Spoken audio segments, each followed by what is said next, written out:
네, 우리의 마음을 정말 하늘로 향하게 하는 그 아름다운 연주 정말 감사합니다. 이분들이 부부인 건 알고 계시죠? 네, 정말 아름다운 부부인 것 같습니다. 작년 11월 마지막 안식일에 24년도 변례교회 직원 발표가 있었습니다. 그리고 이제 직원 발표회를 마치고 본당에서 많은 사람들이 빠져나오는데 어떤 분이 귓속말로 옆에 사람한테 이렇게 얘기하는 것입니다. 이번 직원 발표는 수석 장로가 제일 쇼킹하네.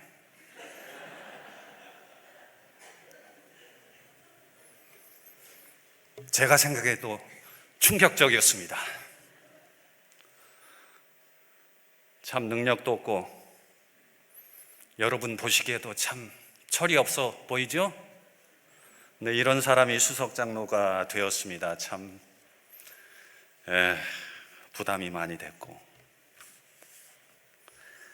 능력이 안 되는 사람이 수석 장로를 하게 되었지만 하나님의 은혜로 정말 많은 분들이 잘 도와주셨습니다. 특별히 우리 장로회 임원분들, 또한 현직 장로님들 정말 많이 잘 도와주셨습니다. 그래서 지난 1년이 이제 거의 지나가고 있는데요, 정말 아무 일 없이, 또한 여러 가지 위기 상황도 있었지만 잘 넘겨서 이렇게 잘 지내온 것 같습니다. 정말 여러분들에게 감사드리고, 특별히 우리 현직 장로님들은 화요 예배 또 설교를 또 열심히 잘 해주시고, 또 후견 장로 제도를 또 해서 여러 각 부서의 후견인으로, 또한 영적으로, 또한 경제적으로 여러 가지로 많은 도움을 주셨습니다. 정말 감사드립니다. 제가 좀 불쌍해 보이나 봐요. 이게 많은 교우님들이 저보고 아이고 얼마나 힘드세요 수석 장로님, 이렇게 하면서 격려를 많이 해주셨습니다. 정말 감사합니다. 덕분에 하여간 잘 견뎌냈습니다. 여러 가지 힘든 일이 있었고 정말 마음의 부담이 많이 됐지만 잘 견뎌내고 지금까지 해온 것 같습니다. 오늘은 원래 이제 내년에 은퇴하실 장로님들이 순서를 좀 하셔야 되는데, 내년에 은퇴하실 장로님이 한 분도 안 계셔요. 그래서 불행하게 제가 이렇게 오늘 설교를 좀 하게 됐습니다. 부족하지만 은혜로운 설교 시간이 됐으면 좋겠습니다. 오늘은 마음에 나의 법을 기록하라, 이런 설교 제목으로 잠시 은혜 받는 시간을 갖도록 하겠습니다. 우리의 마음은 아주 미묘합니다. 하루에도 이랬다 저랬다 아주 변덕이 심하고, 주변 상황에 따라 우리의 마음은 요동을 칩니다. 말 한마디가 우리의 마음을 아주 뒤흔들어 놓습니다. 사람의 자존심을 건드리면 급발진하고 흥분하면서 마음속에서 전쟁이 일어나요. 사람을 죽이기도 하고 살리기도 합니다. 내 마음을 내가 원하는 대로 조정하기가 정말 불가능합니다. 제가 그래요. 제가 마음의 변덕이 심합니다. 제가 원하는 대로 컨트롤이 잘 안 돼요. 제 와이프가 말합니다. 제 와이프가 저한테 남자가 왜 이리 잘 삐져? 잘 삐진대요. 감수성이 예민한 것도 잘 모르고 남자의 마음도 몰라주고 잘 삐진대요.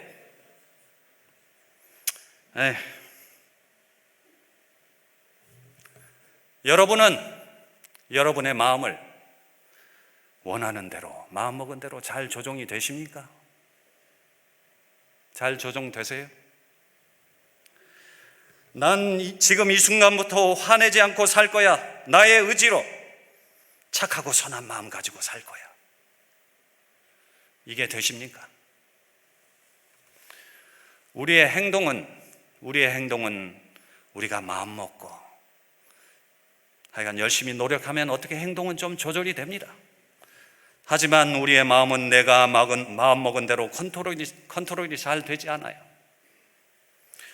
우리는 내 마음속에 예수님의 사랑으로 가득 차서 뜨거운 신앙을 해야 되고 선한 것을 사모해야 된다는 것을 우리는 알고 기억하고 있지만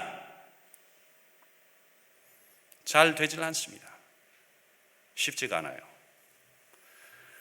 은혜로운 말씀을 볼 때, 또한 감동적인 설교를 들을 때 잠깐 우리의 마음이 뜨거워졌다가 가끔은 선한 마음을 동경했다가 어느 순간 확 식어버리는 게 우리들의 마음이고, 여러 가지 잡다한 생각들이 내 마음을 사로잡게 되고, 또한 삶의 여러 가지 일들로 내 마음이 복잡하고 혼란해지는 것이 우리들의 일상입니다. 저는 치과에서 많은 환자를 만납니다. 다양한 사람들을 만나죠. 어느 날 50대 여자 환자분이 저에게 치료를 받으러 왔어요. 치아가 약간 흔들리고 좀 상태가 약간 안 좋아서 치아를 그냥 뽑으면 치료가 간단하지만 신경치료하고 열심히 치료를 해줬습니다. 신경치료는 시간이 오래 걸리는 치료예요. 그래서 최선을 다해 치료를 다 해줬습니다. 그런데 이 환자분이 저한테 갑자기 사과를 요구하는 거예요. 그래서 왜 그러세요? 그랬더니 치료 기간이 너무 길어졌다고, 자기가 시간 낭비를 너무 했대요. 그래서 저한테 사과를 하래요. 정성스럽게 치료해 주었는데 사과를 하래요.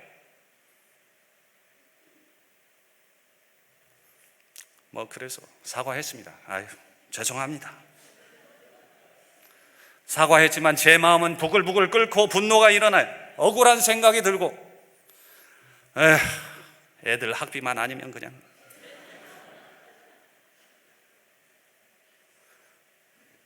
우리는 서로의 마음을 잘 이해하지 못하죠. 그리고 서로에게 상처를 주고 또 상처를 받습니다. 이것이 우리의 삶의 일상입니다.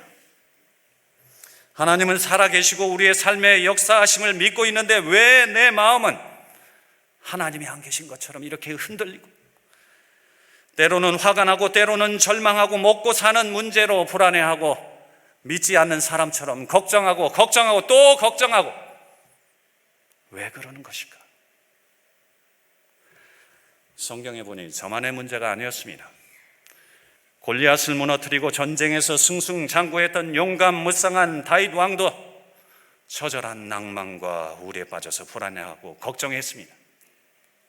다윗은 시편 42편에 어찌하여 낙심하며 어찌하여 내 속에 불안해하는가 하며 그 용맹스러움과 확신은 온데간데 없이 불안해했습니다. 갈멜산에서 하늘에서 불을 내려오게 했던 믿음의 거인 엘리야는 그 다음날 광야의 엉성한 떨기나무 아래에서 크게 낭망하며 이렇게 외쳤습니다. 여호와여, 넉넉하오니 지금 내 생명을 취하옵소서. 나는 내 열조보다 낫지 못하나이다 하며 갈멜산에서 그 믿음의 거장은 믿음이 없어서, 믿음의 확신이 없어서 마음이 흔들렸습니다.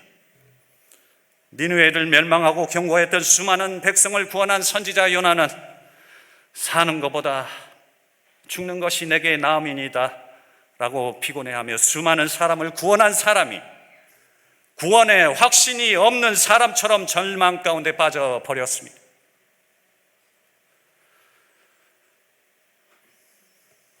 성경의 위대한 인물 다윗, 엘리야, 요나, 믿음의 확신 가운데, 구원의 확신 가운데 뜨겁게 매일매일 하나님을 신뢰하고 살았을 것 같은데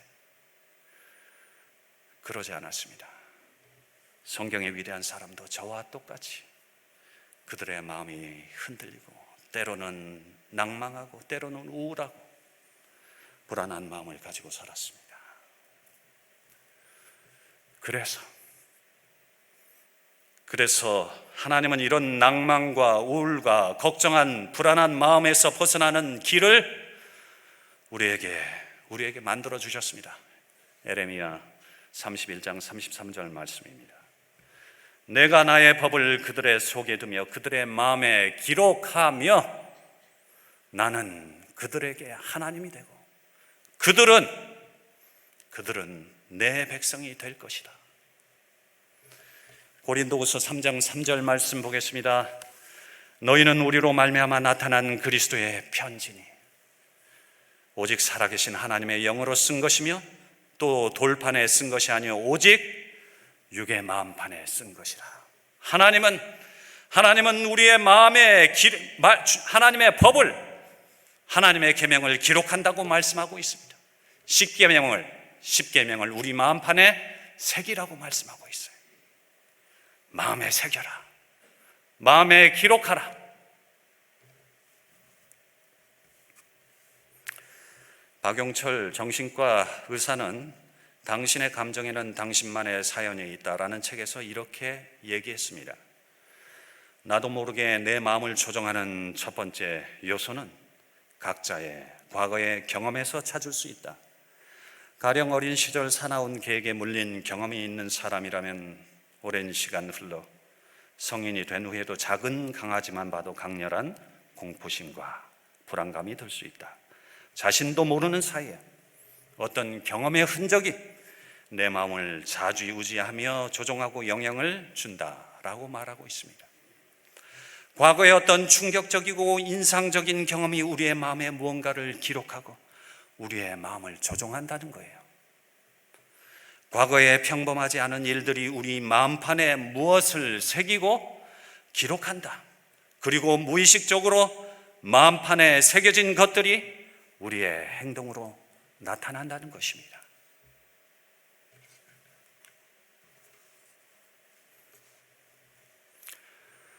제가 어렸을 때 지워지지 않는 기억이 하나 있습니다. 제가 서러움 당하고 외로움 느낄 때, 힘들 때, 또한 친어머니에 대한 그리움이 사무칠 때면 꼭 이 장면이 기억이 납니다. 광주중앙교회 아버님이 목사님으로 계실 때 친어머니가 안식일 예배를 마친 후에 식사 준비하시다가 쓰러져서 돌아가셨습니다. 그때 제 나이가 4살이었어요. 어려서 어머니에 대한 기억이 전혀 나지 않습니다. 어머니 얼굴도 기억이 나지 않습니다. 하지만 어머니 하면 생각나는 기억은 어머니가 돌아가신 후 3년 정도 있다가 아버님이 여수교회로 발령이 나셨어요. 그래서 광주중앙교회 성도님들이 모두 광주역에 나와서 저희를 배웅해 주셨습니다. 저희 아버지, 누나, 형, 저 4명은 여수로 가는 기차 안에 탔고 기차 창밖으로 광주중앙교회 교인들이 손을 흔들면서 눈물을 흘리면서 저를 배웅해 주셨습니다. 교인들이 모두 다 울고 저희 아버님, 형님, 누님, 저도 울었습니다. 이 장면이 제 기억에 지워지지 않았습니다. 그래서 서럽고 외롭고 힘들 때면, 친어머니에 대한 그리움이 사무칠 때면 꼭 이 생각이 나면서 눈물이 났습니다. 이 장면이 제 마음판에 아주 생생하게 기록되어 있습니다. 왠지 모르겠어요. 그냥 이 장면만 생각하면 눈물이 났습니다. 여러분도 각자의 과거의 경험을 통해 마음속에 무언가를 깊이 새겨진 것들이 있으리라고 저는 믿습니다. 우리의 마음에 무엇을 새기는 것은 우리가 이론적으로 공부하고 알고 배워서 외워서 새겨지는 것이 아니라는 것이죠. 과거에 내가 특별히 경험하고 체험했던 어떤 것들이 우리 마음판에 기록되고 우리 마음에 새겨진다는 것입니다. 그래서 하나님은 우리에게 이렇게 말씀하고 있습니다. 시편 34편 8절 말씀입니다. 너희는 여호와의 선하심을 맛보아 알지어다. 하나님의 선하심을 맛보아 알라는 것은 어떤 맛인지 씹어보고 무슨 맛인지 알아봐라. 직접 먹어봐라. 직접 체험해라. 직접 경험해라. 하나님의 선하심을 직접 경험하라는 것입니다.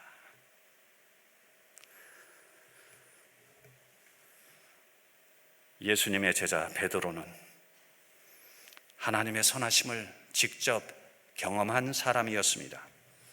베드로는 예수님 제자로 나서기를 좋아하는 제자였어요. 대담하고 잘 다투고 자신감이 넘쳤습니다. 관심 받기를 좋아하는 사람이었어요. 베드로는 예수님을 메시아로 믿고 자신의 모든 것을 버려두고 예수님을 쫓아 나섰던 훌륭한 제자였습니다. 그러나 예수님에 대한 사랑이 그의 마음속에 깊이 새겨져 있지는 않았습니다. 시대소망 보겠습니다. 673쪽입니다. 구주께서 그리스도에 대한 그의 사랑까지도 억눌러버릴 이기주의와 철면피함이 베드로에게 있는 것을 보셨다. 많은 결점, 억제하지 못하는 죄, 주의성 없는 정신, 성화되지 못하는 성질, 시험에 뛰어드는 부주의함 등이 그의 생애 가운데 나타났다. 그리스도의 엄숙한 경고는 마음을 살피라는 일종의 경고였다.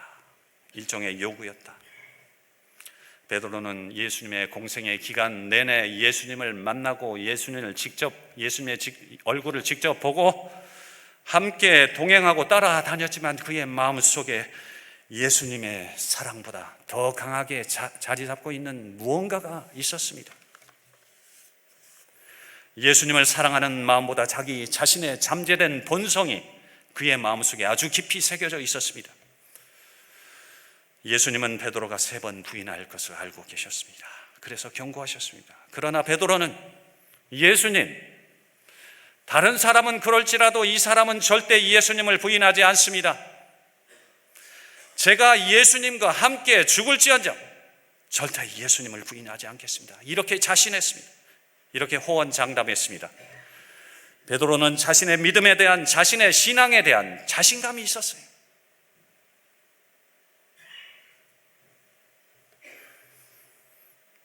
우리는 어떻습니까? 나는 성경 말씀대로 살고 있다. 나는 진리교인이다. 나는 믿음대로 살고 있어. 이렇게 우리는 자신하지만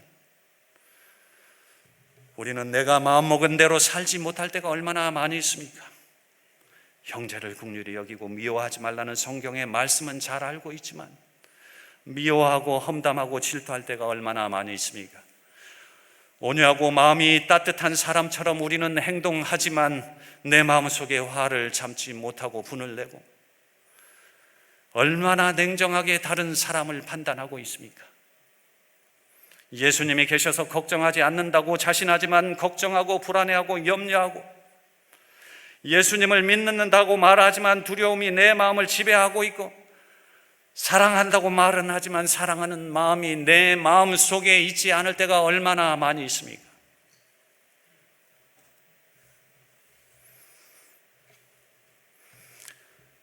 베드로의 자신만만한 태도는 그리 오래가지 못했습니다. 예수님은 사람들에게 잡혀서 힘없이 끌려다녔습니다. 사람들이 조롱하고 때렸어요. 예수님은 아무 저항 없이 모욕당하셨습니다. 이 모습을 베드로는 보게 됩니다. 베드로는 마음이 흔들렸습니다. 예수님의 제자라는 게 좀 두렵고 부끄러웠어요. 모욕당하시는 예수님의 모습은 베드로가 기대했던 그런 모습이 아니었습니다.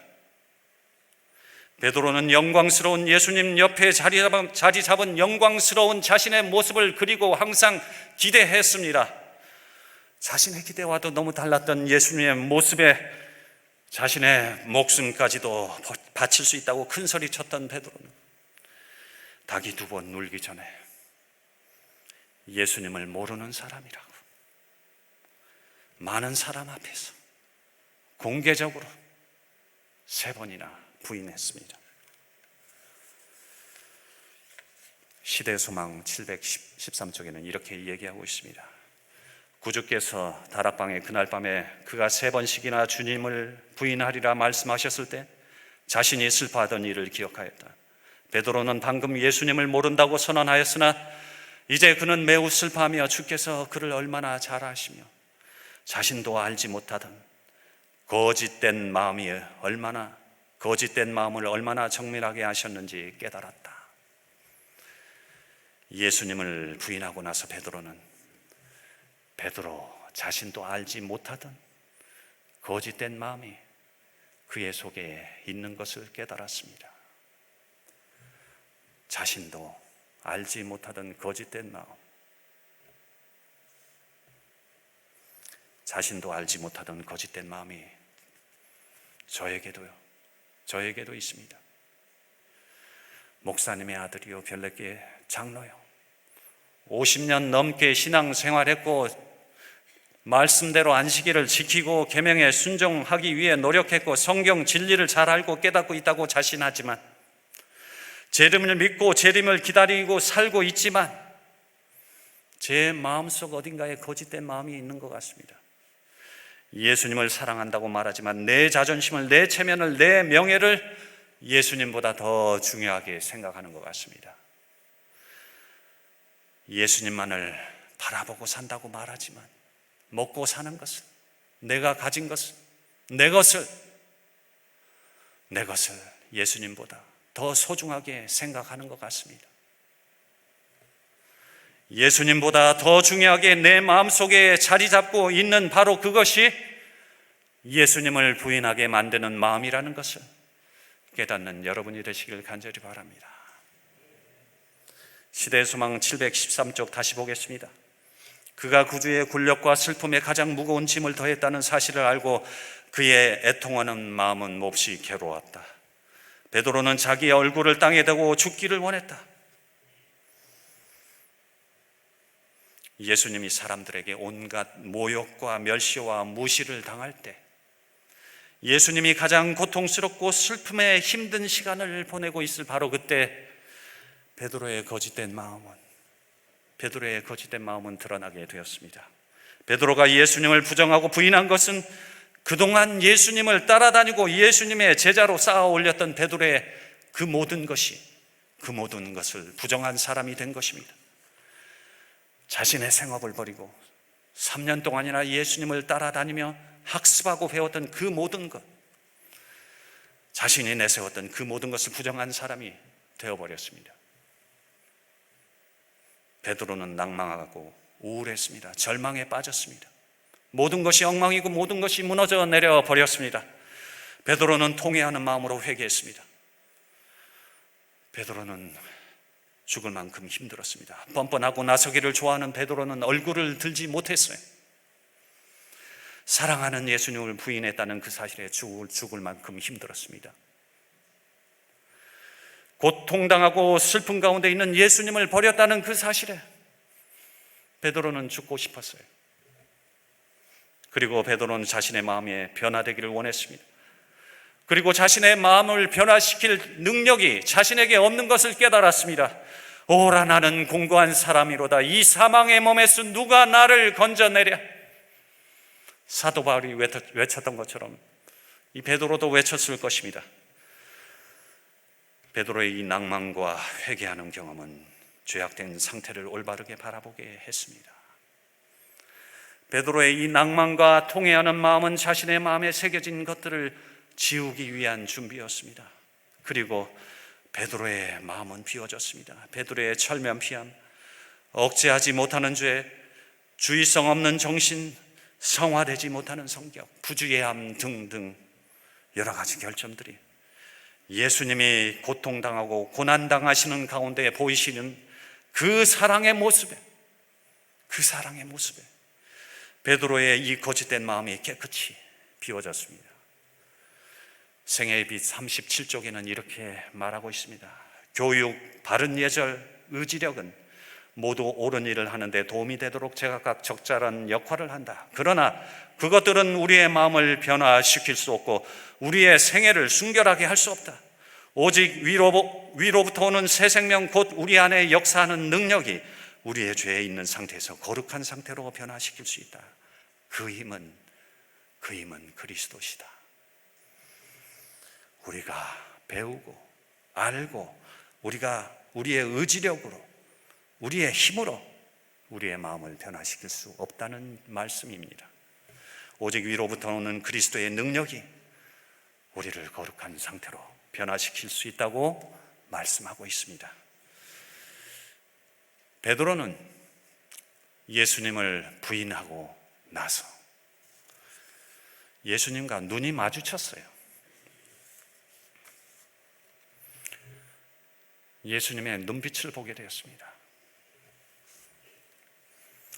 그의 평생 잊지 못할 예수님의 눈빛을 보게 되었습니다.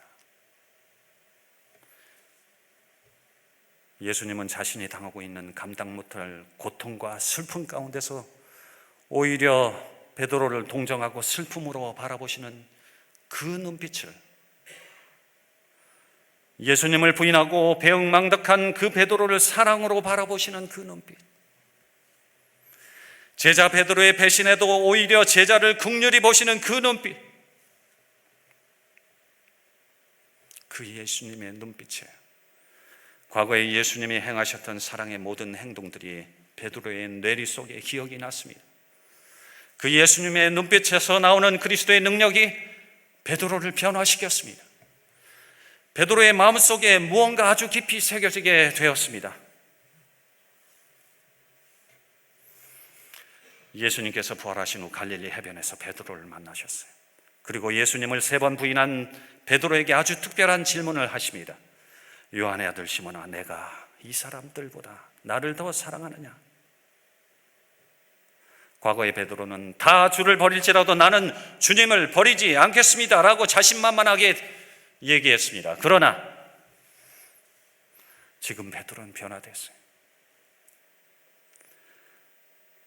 주여, 그렇습니다. 내가 주님을 사랑하는 줄을 주께서 아시나이다. 겸손하게 말했습니다. 주여, 내가 주님을 사랑하는 것을 주님은 아시지 않습니까? 주님, 내 마음을 아시지 않습니까? 예수님은 베드로가 경험한 모든 것을 알고 계셨습니다. 예수님이 자신의 속마음을 다 알고 계시다는 것을 베드로는 깨달았고, 그의 마음속에 예수님에 대한 사랑이 새겨져 있었고 베드로는 변화되었습니다. 베드로의 마음이 변화될 수 있었던 이유를 정로의 계단 26쪽에는 이렇게 말씀하고 있습니다. 그리스도께서 죄인을 위하여 죽으심으로 측량할 수 없는 사랑을 나타내시고 이 사랑이 심정을 부드럽게 하고 마음을 감명을 주고 통회하는 생각을 일으킨다. 시대의 소망 175쪽에는 십자가에서 비추는 빛이 하나님의 사랑을 드러낸다. 그의 사랑이 우리를 그분께 이끈다. 구주를 못 받게 한 죄를 회개하는 가운데 십자가 밑으로 인도함을 받을 것이다. 그때에 믿음으로 말미암아 하나님의 영이 사람의 심령에 새 생명을 준다. 베드로의 마음이 변화될 수 있었던 이유는 예수님의 십자가의 그 측량할 수 없는 사랑이, 그 사랑이 결점 많은 베드로의 마음을 변화시킬 수 있었고 베드로의 마음 속에 하나님의 법이 새겨질 수 있었습니다. 베드로는 고통당하시고 온갖 모욕과 멸시 당하시는 예수님의 모습을 직접 보고 경험함으로 베드로의 마음판에 아주 강력한 하나님의 법이, 사랑의 법이 새겨지게 되었습니다. 시대의 소망 815쪽에는 이렇게 얘기하고 있습니다. 베드로는 3번이나 주님을 공공연하게 부인했었다. 예수께서 3번씩이나 바늘 돋친 화살 같은 이 날카로운 질문을 그의 상처받은 마음에 화급하게 던짐으로 그의 사랑과 충성의 보증을 베드로의 마음에 새기셨다. 그의 사랑을 베드로의 마음에 새기셨다. 예수님이 베드로의 마음에 하나님의 법을 새기셨습니다. 어떻게요? 어떻게? 내가 나를 사랑하느냐? 내가 나를 사랑하느냐? 내가 나를 사랑하느냐? 예수님의 이 부드러운 말씀이 예수님을 부인하고 처참하게 무너져버린 베드로의 그 마음에, 그 상처받은 마음에 아주 깊이, 아주 명확하게 하나님의 법이, 예수님의 사랑의 법이 새겨지게 되었습니다.